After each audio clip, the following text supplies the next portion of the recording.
कल मैंने आपको नवरात्रि के प्रथम दिन पूजा करने का एक आसान पर अत्यंत कारगर तरीका और उपाय बताया था। इस तरीके से आप न सिर्फ साहसी बल्कि धनवान और धैर्यवान भी बनेंगे। कल के बताए हुए उपाय के अनुसार आपको खाने का तेल निकालना था। आपने वह तेल तो निकाला था ना, और बरकत थैली में रुपए रखने थे, और वो भी कितने 17। उस थैली को कभी भी गंदे हाथों से मत छुइएगा। इन उपायों में स्वच्छता और पवित्रता का विशेष ध्यान रखना है। अब दूसरे नवरात्रि के उपाय के बारे में बताता हूं, बड़े ध्यान से सुनने का प्रयास कीजिएगा।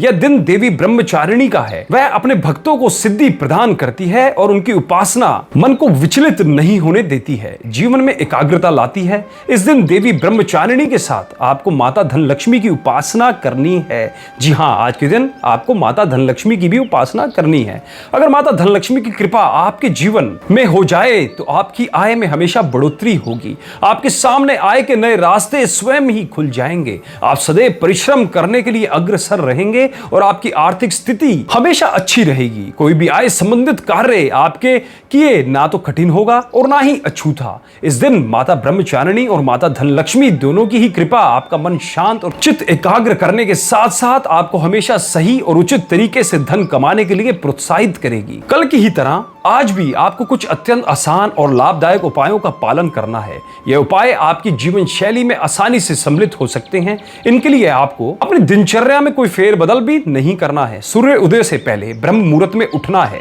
अगर ब्रह्म मुहूर्त में उठना संभव ना हो तो एटलीस्ट जब सूर्य उदय होता है तब तो जरूर उठिए। और पहला दूसरे नवरात्र भी आपको अपनी आंखें अपनी हथेलियों के सामने ही खोलनी है। अब अपनी दोनों हथेलियों को देखते हुए यह दोनों मंत्र 11-11 बार बोलना है। कल की तरह ही जैसे मैंने समझाया था, मंत्र याद ना रहे तो आप उसे कागज पे भी लिख सकते हैं और फिर कागज पे लिख के भी आप उसको देख के पढ़ सकते हैं। मंत्र इस प्रकार है, ओम ब्रह्मचारिणी नमस्तुभ्ये।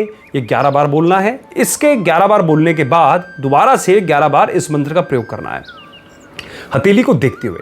ओम धनलक्ष्मी नमस्तुभ्ये। ध्यान दीजिएगा कि दोनों मंत्रों को अलग अलग 11-11 बार बोलना है। इसका फायदा मैंने कल नवरात्रि के प्रथम दिन के उपाय में आपको बताया हुआ है, इसलिए वापिस से नहीं दोहराऊंगा। दूसरा, अब कल की ही भांति अपना दाहिना पैर जमीन पर पहले रखिए और धरती माता को प्रणाम करिए। आज जब आप अपनी हथेलियों को देखेंगे तो आज के दिन की दोनों माताएं आपको हमेशा जीवन में आगे बढ़ने के लिए प्रोत्साहित करेगी, आपके हर कार्य में आपकी सहायक होगी और आपको सही और गलत का फर्क बताएगी। धरती माता को प्रणाम करने से हम उनका धन्यवाद देते हैं, क्योंकि वह ना सिर्फ हमें पोषण देती है और हमेशा हमें उनकी गोद में विश्राम भी करवाती है। तीसरा, अब सामान्य दिनचर्या की तरह अपने रोज के नित्य कर्म करिए, पर जब आप स्नान करने जाएं तो आज भी एक लोटे में थोड़ा सा साफ जल लेते जाएं।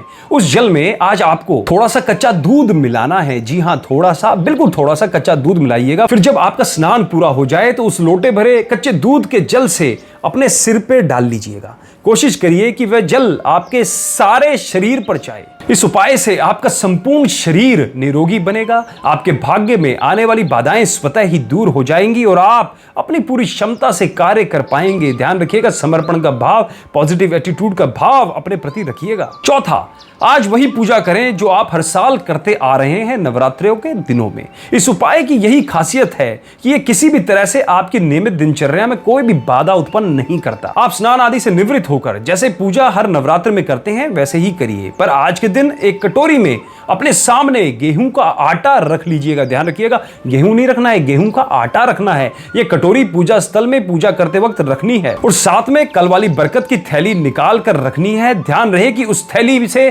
कल के रुपए नहीं निकालने हैं, अपितु आज उसमें गिनकर सिर्फ और सिर्फ मात्र 18 रुपए ही रखने हैं। रुपए रखकर थैली को प्रणाम करिए और फिर माता धनलक्ष्मी के साथ ये माता ब्रह्मचारिणी का ध्यान करते हुए ये मंत्र बोलिए। मंत्र ध्यान से सुन लीजिए, याद ना रहे तो एक कागज पे लिखकर आप उसका प्रयोग कर सकते हैं। 11 बार ही प्रयोग करना है। मंत्र इस प्रकार है, ओम श्री क्रीं क्लीं श्री लक्ष्मी मम ग्रहे धनम पुर्रे चिंताए दुर्रे दुर्रे स्वाहा। यह मंत्र 11 बार बोलना है। ध्यान रखिए, इस सामग्रियों को आपको सुरक्षित रखना है जिससे आप इन्हें नवमी वाले दिन प्रयोग में ला सकें। आप चाहें तो इनमें से कुछ सामग्रियों को फ्रिज में भी रख सकते हैं, पर यह जूठी नहीं होनी चाहिए। मैं इस तरह के उपाय आपको आने वाले नवरात्रि के दिनों के लिए बताता रहूंगा। इन उपायों को पूरे विश्वास व श्रद्धा के साथ करना है। ये सारे उपाय मिलकर 9वें दिन एक खास उपाय को सफल बनाने में मददगार होंगे। इसलिए आपकी खुद की उन्नति और सफलता के लिए उपाय